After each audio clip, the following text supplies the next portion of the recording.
Today I'm going to show you how I decorated my living room out in California, pretty much from the ground up. When we moved in, it was a large room, and what I wanted to do, and I'm a big fan of, is I wanted to just start with a really neutral canvas. So I purchased just some big pieces, great big kind of a tan or sand colored sofa and ottoman, which I think are really great neutral pieces. I did that because I think that I can then change the pillows up as the seasons unfold. And then I knew red was going to be my main accent color in my adjacent kitchen, so I purchased a great big rug that's kind of a pale red, a little bit of blue and cream in it, which was really a great start. And then you're gonna have to see what else I did with all this. So then, I should also mention that my husband and I had a lot of walls to fill when we moved in, and this house had little alcoves where we had some shelves built. We bought this really cute kind of a picture of a restaurant scene. It makes it look like you're going into a room, again with some red and cream tones. We bought that at a consignment store. And over here, as I did in my kitchen, I put this big rooster in that I brought from Chicago, just with all my books. So this was just sort of those are my cookbooks, and so sort of a cute little alcove space. All right, so now once I had this all done, so lighting was a priority, and we put in some little red, we have can lighting in the whole room, but we added some little red ginger jars to this darling heavy, kind of a walnut finish sofa table that we put behind one of the sides of the sofa.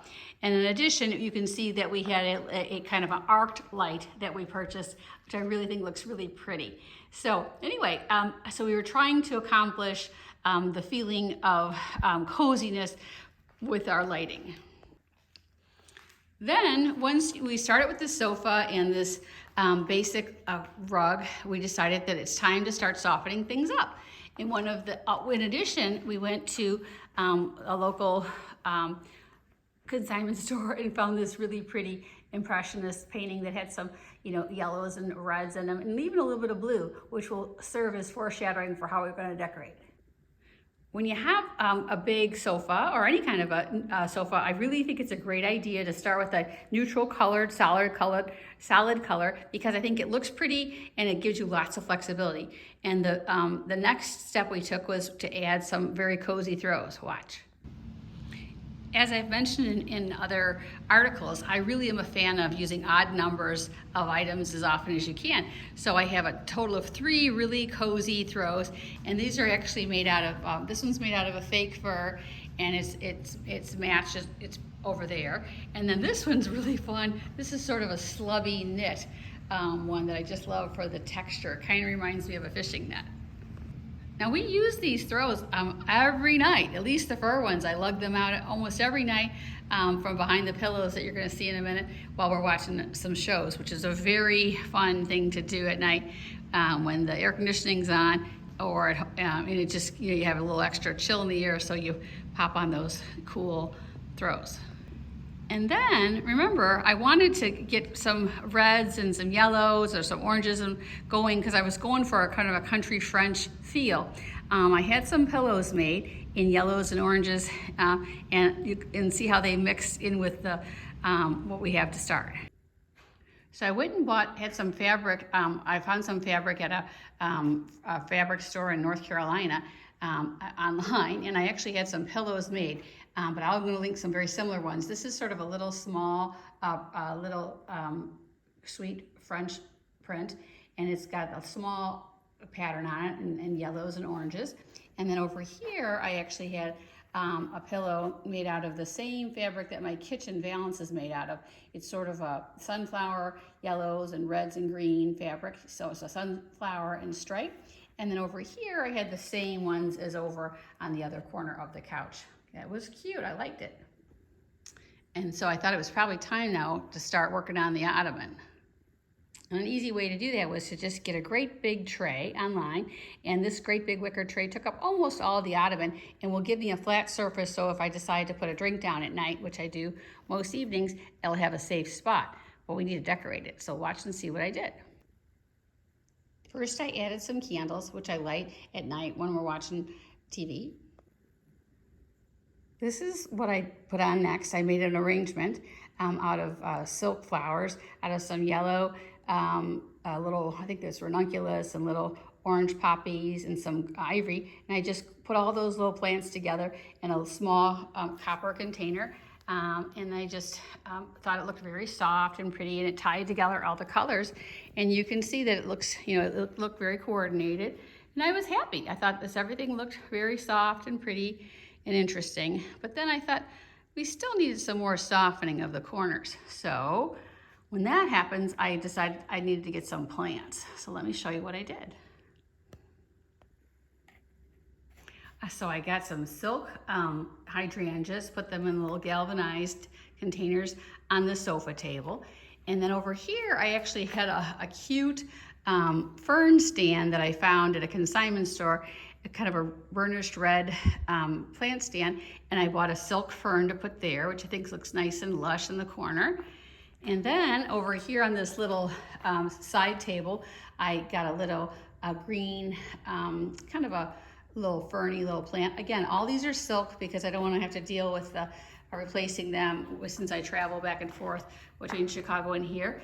And then over in the alcove, I actually put a little bit of ivy on the shelves. So this is a great trick to realize how much greenery can really make a difference in making the space look softer, as well as the silk flowers. Don't you agree? So I thought I was done. I thought everything looked great. It was kind of pulled together. And I thought, well, maybe I'll just add a few more accents. So let me show you what I added.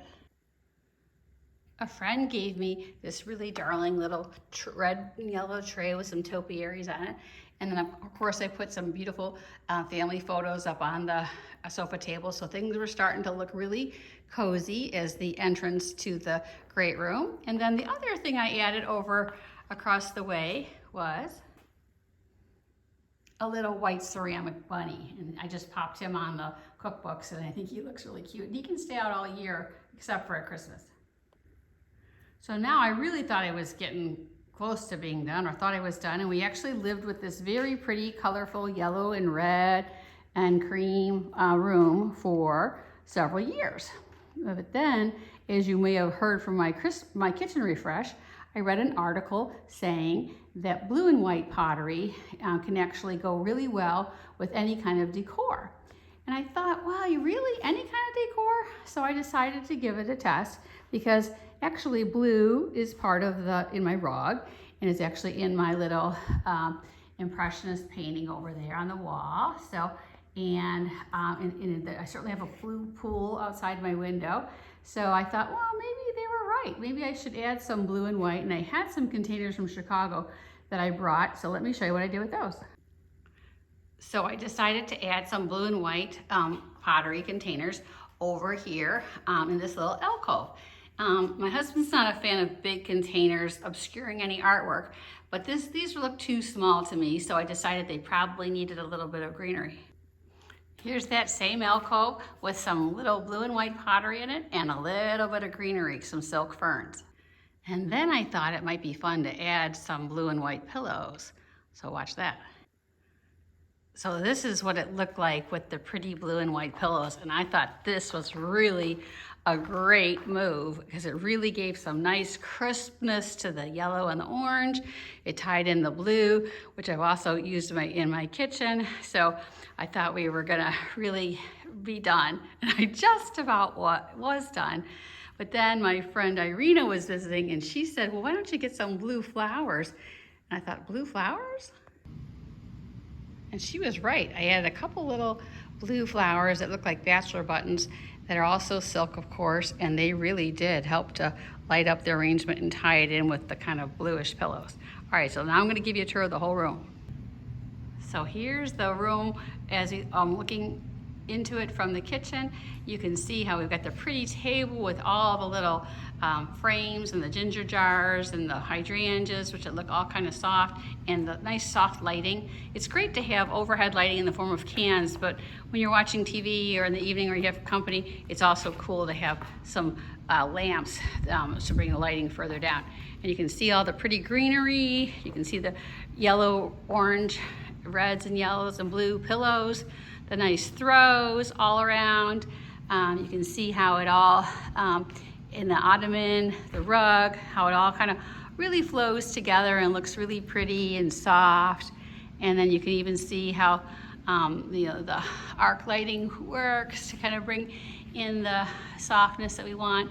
And then, as I said, over here we've got this pretty alcove with the reds and cream painting, as well as the blue and white pottery. And last but not least, we have this very fun little alcove that's got the rooster, which is a French thing, the bunny, and the ivy. So isn't that pretty? That's my living room.